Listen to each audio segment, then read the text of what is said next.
I'm here for the first time because I am the co-chair of a working group of PFBC which had just been created.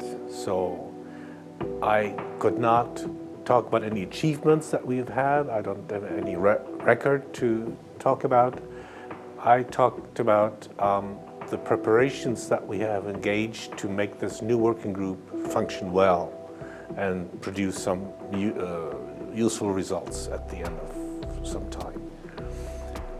That preparation meeting we had last week in Brussels at NATO headquarters, so we had to discuss a lot of things because the topic of the working group, which is the topic of emerging security challenges, is obviously a very wide topic that you can think of many things, of many policy issues that fall under that denomination, under that heading. So we needed to decide first, discuss and then decide first on what we wish to concentrate on for the working group, for the purpose of the working group. And we came to the conclusion, that was a surprise to me, a pleasant surprise. We came to a conclusion, meaning that it is important for us to look at the impact that a number of emerging security challenges have on our security. Now there are a number of things like cyber security, like we at NATO talk about, when we talk about emerging security challenges, we talk about cyber security, we talk about counterterrorism, we talk about energy security.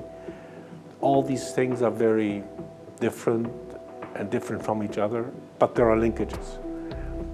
And so we need to make up our minds as to what it means for those institutions.